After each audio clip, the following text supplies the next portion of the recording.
O Senhor esteja convosco. Ele está no meio de nós. Proclamação do Evangelho de Jesus Cristo, segundo Marcos. Glória a vós, Senhor. Início do Evangelho de Jesus Cristo, Filho de Deus. Está escrito no livro do profeta Isaías: Eis que envio o meu mensageiro à tua frente, para preparar o teu caminho. Esta é a voz daquele que grita no deserto: Preparai o caminho do Senhor, endireitai suas estradas. Foi assim que João Batista apareceu no deserto, pregando um batismo de conversão para o perdão dos pecados. Toda a região da Judéia e todos os moradores de Jerusalém iam ao seu encontro, confessavam seus pecados e João os batizava no Rio Jordão. João se vestia de uma pele de camelo e comia gafanhotos e mel do campo e pregava dizendo: Depois de mim virá alguém mais forte do que eu nem sou digno de me abaixar para desamarrar suas sandálias. Eu vos batizarei com água, mas ele vos batizará com o Espírito Santo. Palavra da salvação. Glória a vós, Senhor. Podemos sentar por um instante, meus amados irmãos, minhas irmãs. Estamos aí no nosso segundo domingo do Advento, esse tempo de Advento, que é tempo de preparação na nossa igreja, de oração, de luta contra o pecado, de caridade, para que a gente celebre o Natal de verdade. Não o Natal, uma data simples que o mundo hoje tem para enfeitar suas casas, fazer alguns enfeites, fazer alguma ceia e dizer que viveu o Natal. O Natal verdadeiro se prepara na igreja, com a igreja e seguindo o que a igreja orienta. Por isso, o primeiro domingo do Advento, nós vimos a igreja nos orientando para a vigilância. Porque, afinal, quem quer encontrar Jesus precisa vigiar para encontrá-lo. Afinal, o mistério do Natal não é Deus que vem ao mundo. Deus pode vir ao mundo e passar e eu não perceber porque eu não estava vigilante. Né? Se você vai esperar alguém passar na rua e se você não ficar vigiando, a pessoa vai passar e você não vai ver. Não é isso? Então é preciso vigiar para a gente ter esse encontro com Jesus, senão a gente vai continuar dizendo que o Natal é só uma festa, eu não encontrei Jesus, não senti o amor de Jesus, não mudou nada na minha vida, tudo continua a mesma coisa, pode estar piorando, e a culpa é de Deus. A culpa não é de Deus, ele passou.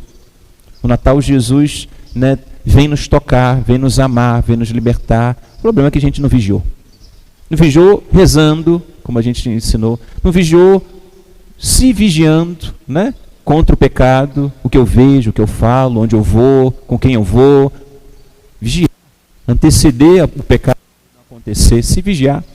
Vigiar a caridade, Quem está precisando de alguma coisa, ir lá e fazer. Era o que Jesus tentava nos ensinar no domingo passado. Quem foi à missa, a gente refletiu sobre isso.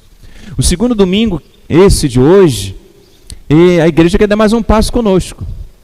Quer dizer para nós, olha, se preparar no Natal não é só, não é só porque tem que fazer uma preparação pessoal.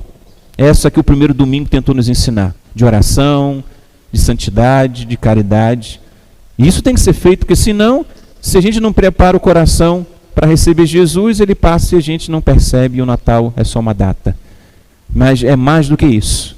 É preparar o seu coração e ser um católico, um cristão, que também está atento para ajudar os outros a se prepararem também.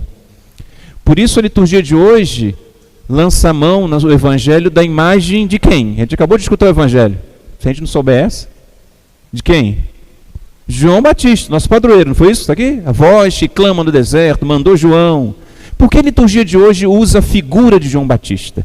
Quem foi João Batista? Não foi aquele que Deus enviou para preparar o coração das pessoas para receberem Jesus? Então a liturgia está dizendo para nós hoje que a pergunta do domingo passado que você tinha que fazer é: o que eu estou fazendo para me preparar para o Advento? E a pergunta de hoje é: o que você está fazendo para ajudar os outros a se prepararem para o Natal do Senhor? Isso faz parte. Nossa religião católica não é uma religião intimista, né? Eu faço a minha parte, eu vou na igreja, rezo e eu me salvo. E os outros que fazem a parte deles, eles que se virem. Não. O cristão, ele é enganjado, ele é chamado a também falar de Jesus, explicar, orientar, apontar. Eu sempre chamei atenção na imagem de São João Batista, sempre me chamou a atenção o dedo dele, né? Esse dedinho apontado para o alto, já viu? Toda imagem tem alusão àquela, quando ele fala: eis o Cordeiro de Deus, tira o pecado do mundo, não tem? Ele apontando, o dedinho apontado para o céu. Ele é aquele que aponta para Jesus, está anunciando Jesus.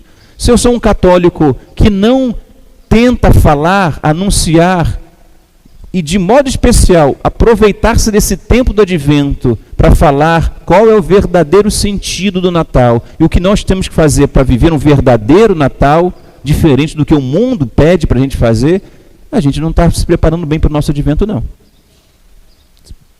É bom você fazer a sua parte pessoal, que até isso é difícil a gente fazer, porque a gente quer rezar, às vezes eu nem lembro de rezar esse tempo todo, né? Vigiar para não pecar, a gente também não está nem aí, ou às vezes também, né, fazer caridade, a gente também não está pensando nos outros. E aí chega o segundo domingo e faz essa pergunta para nós. Eu e você no advento somos chamados a ser São João Batista, apontar para Jesus. Todo advento aponta para Jesus, já é isso, né? O advento está preparando a gente para encontrar Deus que se encarnou e ganhou o nome de Jesus. João Batista aponta o Cordeiro, Jesus.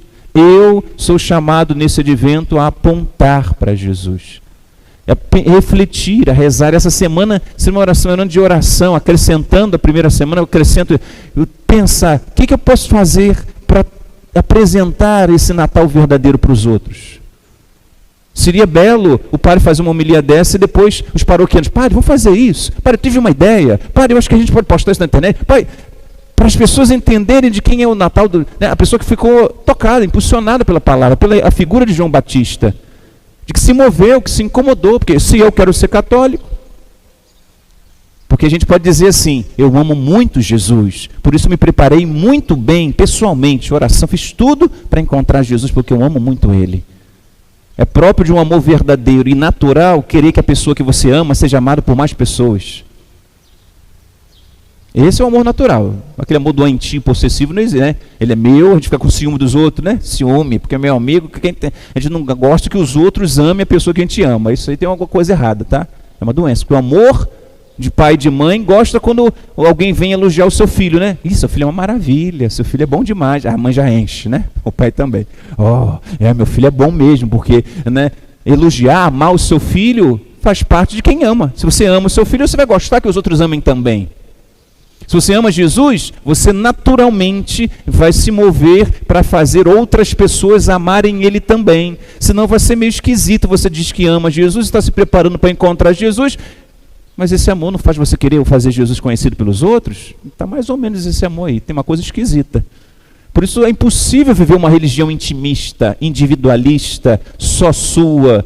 Você naturalmente se envolve com a evangelização, se envolve como João Batista sendo um profeta, anunciando, falando de Jesus. Não estou falando para condenar as pessoas, nem julgar, apresentar a salvação para as pessoas, porque ele veio para ser salvação, apresentar o amor de Deus.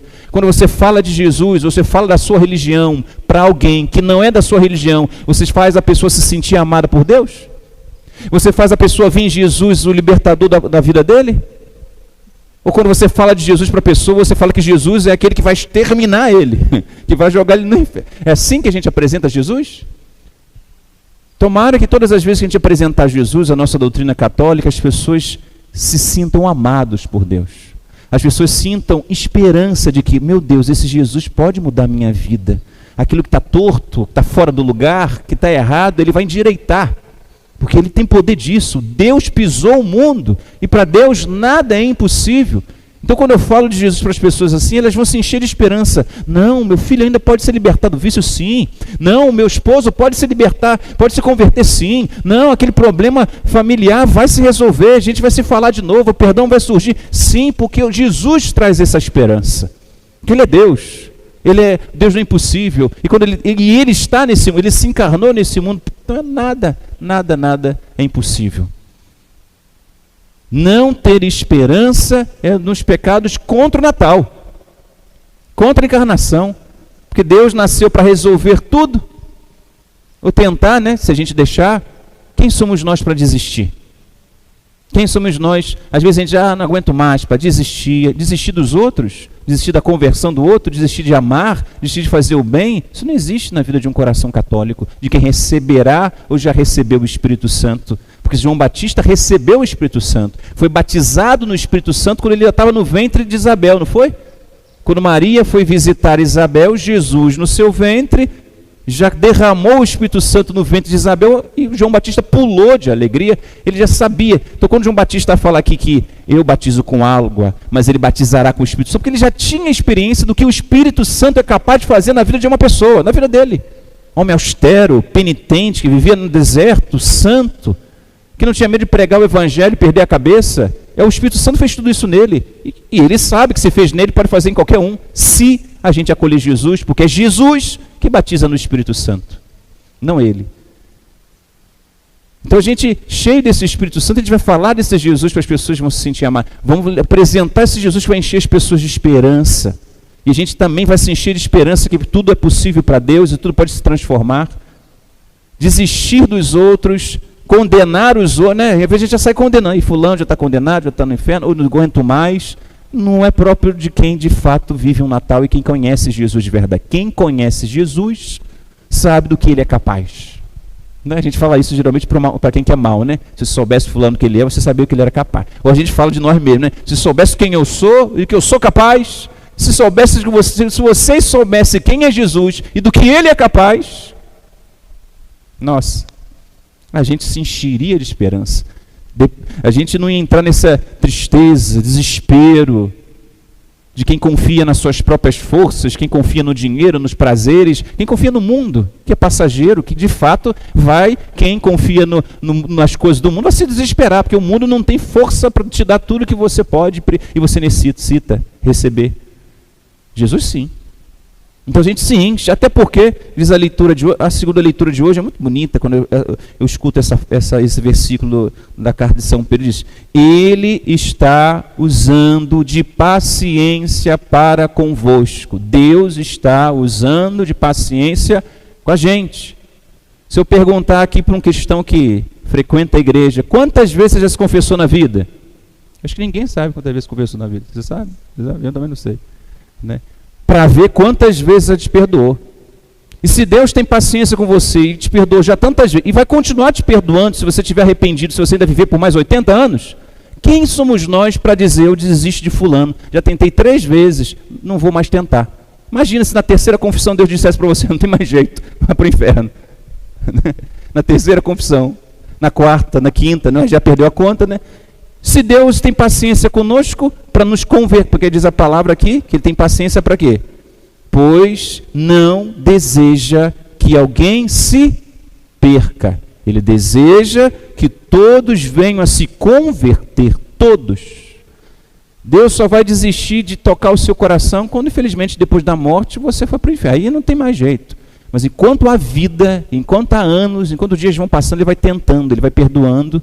E quem somos nós para desistir do outro? Se Deus que é puríssimo, santíssimo, perfeitíssimo, deve nada para a gente, não desiste da gente, e nós que devemos, que erramos, que somos tão pecadores como o outro, desistimos dos outros? Que ilógica, que falta de amor. Não estamos nem merecendo o amor que Deus dá para nós. Merecer a gente nunca vai merecer, mas a gente nem está à altura, porque a gente desiste dos outros quando Deus não desiste. Então a gente também tem que acreditar, não importa quem essa seja a pessoa, se ele é o meu inimigo. A palavra diz que quando éramos inimigos de Deus, Deus veio nos salvar. Ah, mas fulano é meu inimigo, esse aí já tem que condenar mesmo. Isso não é o espírito natalino, isso não é espírito natalino. O espírito natalino é esse, de querer que todos encontrem Jesus, porque Jesus não quer que ninguém se perca, quer que todos se converta, todos. Se alguns não vão se salvar ou não, mas aí é problema de cada um, não foi porque faltou a minha insistência, oportuna e inoportunamente, para tentar apresentar Jesus para aquela pessoa. Então afaste toda desesperança. E se existe essa desesperança consigo mesmo, hoje a gente tem até campanha, né? Tinha campanha do Outubro Rosa, do Novembro Azul, por causa de uma doença. Agora a gente tem campanha de Setembro Amarelo. Por quê? Porque as pessoas estão se matando. As pessoas estão perdendo a esperança nelas mesmas, esquecendo que Jesus pode mudar a vida delas, se elas se abrirem.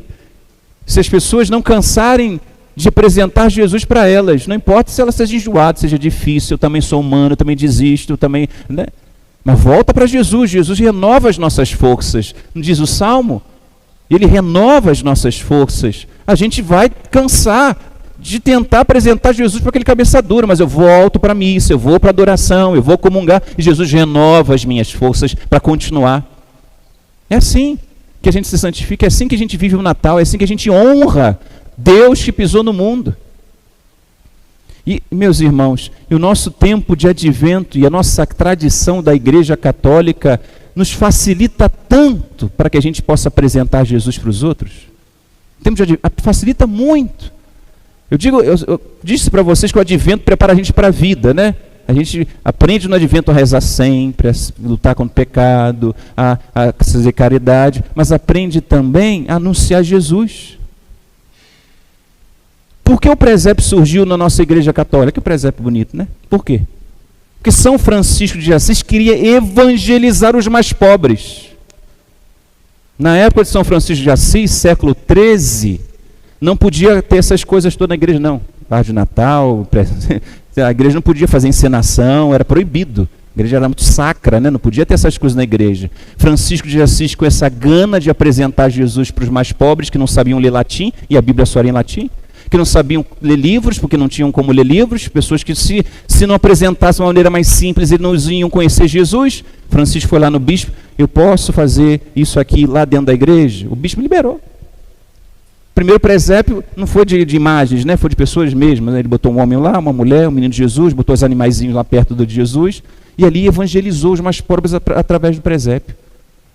Todo mundo monta presépio em casa, vê presépio até no shopping. E quem aproveita do presépio para falar para Jesus, para o seu parente que não sabe de Jesus? Fulano está visitando a sua casa, o seu tio, sua tia, que não quer saber de Jesus. Aqui o meu presépio, olha que bonito, Jesus. Porque surgiu para isso. Não foi surgir para ficar enfrentar a nossa casa, não. Surgiu para que a gente pudesse usar do presépio para anunciar Jesus. A árvore de Natal, minha gente. Para que serve a árvore de Natal? Para enfrentar a nossa casa? Outra tradição belíssima da igreja. São Bonifácio foi evangelizar a Alemanha pagã, de bárbaros. E quando ele chegou lá no dia do Natal, ele viu lá os bárbaros debaixo de uma árvore. Um carvalho, sei lá, uma árvore grande, que era uma árvore dedicada ao deus Thor, ao deus do trovão. E estavam lá prestes a matar uma criança, a fazer sacrifício de crianças, porque eles faziam isso. Quando chegava o inverno rigoroso, aquela cai neve, né, eles iam lá oferecer uma criança debaixo da árvore de Thor, para que Thor pudesse amenizar o frio. Aí chegou São Bonifácio, pegou a criança. Ninguém vai matar a criança aqui hoje, não. Porque hoje nasceu uma criança. Quem quiser pegar, é muito bonita essa pregação dele. Aí ele anuncia Jesus, o menino Jesus, lá para os bárbaros. O vento ajuda ele a derrubar a árvore de Thor lá. E ele olha para o lado, o que ele vê? A árvore do lado que ele vê? Verdinha? O pinheiro, que ele é um pinheiro, tá, gente? Um pinheiro. Verdinho, porque o pinheiro é o único que fica verdinho quando está no inverno, né? As outras árvores ficam o quê? Seca. Aí ele diz, agora essa árvore aqui pagã não existe mais. Toda vez que você olhar o pinheiro, no tempo que vocês estão impedindo para se livrar do frio, você diz, olha, mesmo no frio, se vocês encontram Jesus, o menino Jesus, vocês terão vida. Porque mesmo no inverno mais rigoroso, Jesus nos dá vida. Como o pinheiro fica verde no inverno, você fica vivo diante da tribulação da sua vida. E ainda disse mais a pregação dele. O pinheiro é bonitinho, né? Triangular. Quer dizer que ele está apontando para o céu. Tanto que a gente teve o costume de colocar lá em cima do pinheiro o quê? A estrela de Belém. Né? Aponta para Jesus, porque a estrela de Jesus é aquela que levou os magos, né, até Jesus. Olha que bonito ele anunciando Jesus através de uma árvorezinha.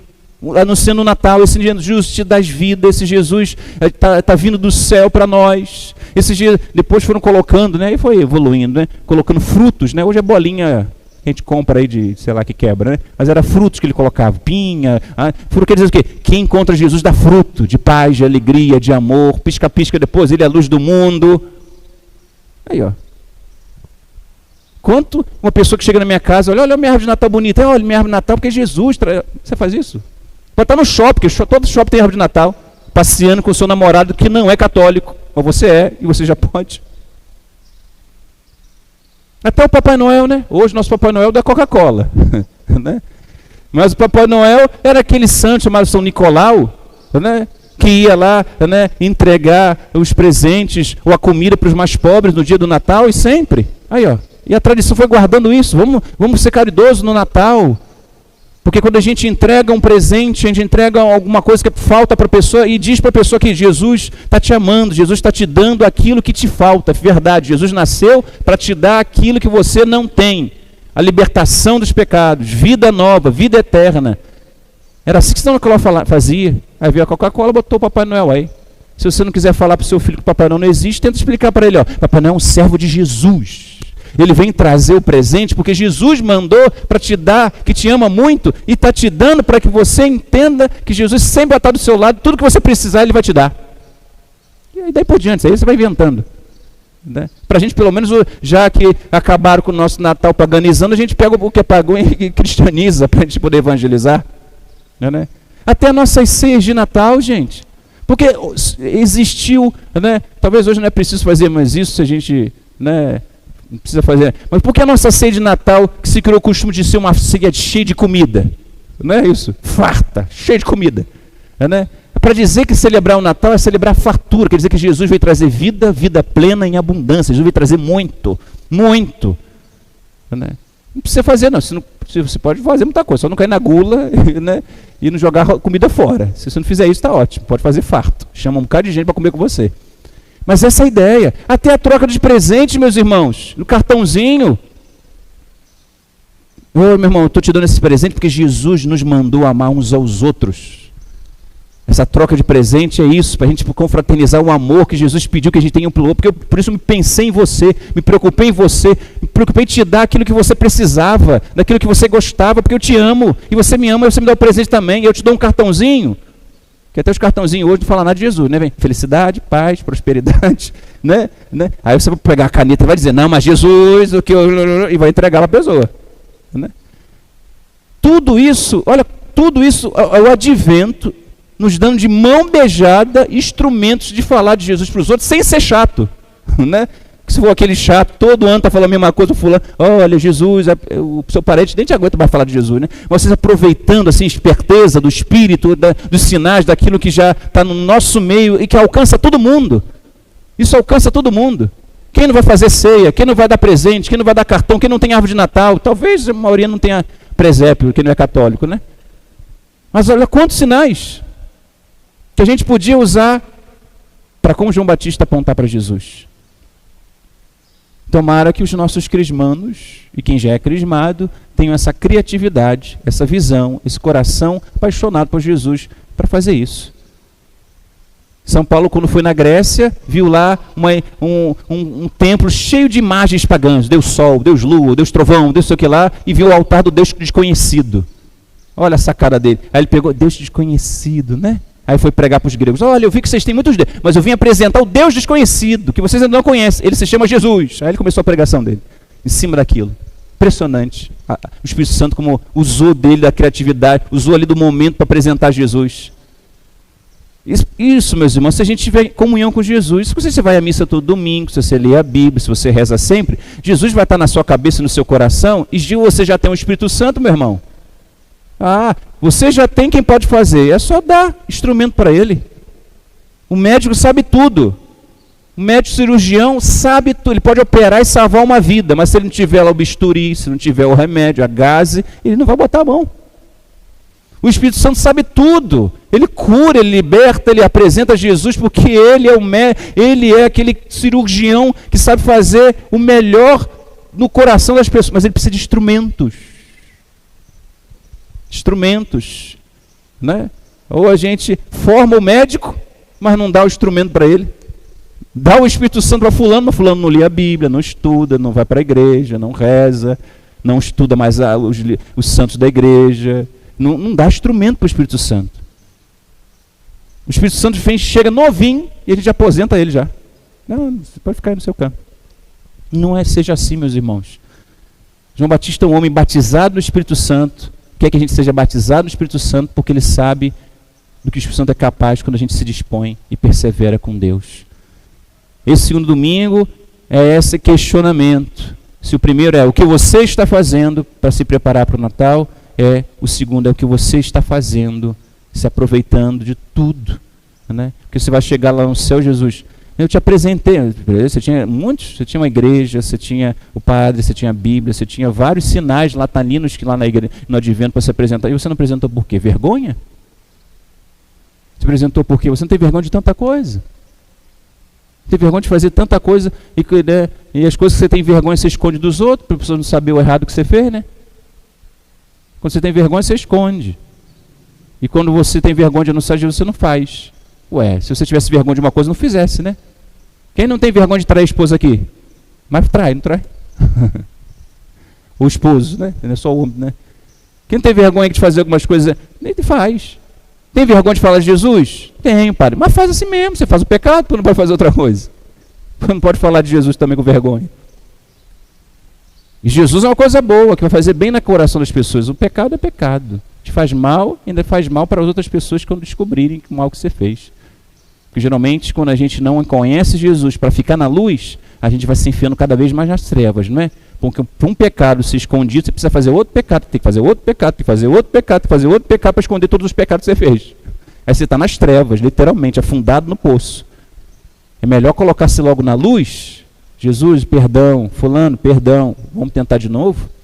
Para que o Espírito Santo possa usar da gente. Então que a palavra de Deus, que a gente precisa se alongar muito hoje, meus irmãos, possa nos ajudar aí a ser orientado pela igreja nesse segundo domingo. Preparai, é a palavra do segundo mundo. Preparai o seu caminho, mas preparai o caminho dos outros. Tomara que pais entenderam o que precisam fazer com os filhos, os padrinhos entenderam o que precisam fazer com os afilhados. Se um padrinho, né, não ajuda um afilhado a viver o advento para viver bem o Natal, padrinho. Não se escolhe padrinho por consideração não, tá, gente? Não. Tenha consideração com você quando você for escolher o padrinho. Irmão, eu tenho comigo, porque eu preciso conhecer mais Jesus. Então eu vou escolher um padrinho que me ajude a conhecer Jesus. A consideração para escolher padrinho é com você mesmo, não é com quem você escolhe não, tá bom? É um conselho que eu dou para dar tudo certo depois que o crisma acontecer. Tá bom? Porque pai e mãe ninguém escolhe, mas padrinho se escolhe. Então que Deus nosso Senhor nos ajude, né, a refletir sobre tudo isso que a gente pode estar pensando. A verdade é essa. A verdade só não é mais forte entre nós e não convence mais pessoas, porque ninguém acredita e vive a verdade de verdade. A gente sempre fica ali, mas é difícil viver, mas é complicado. Mas quando a gente vive, a gente experimenta toda a força, toda a presença, todo o amor, toda a maravilha que Deus pode fazer num coração que o acolhe e num coração que quer que outros acolham Ele também. Tá bom? Louvado seja nosso Senhor Jesus Cristo.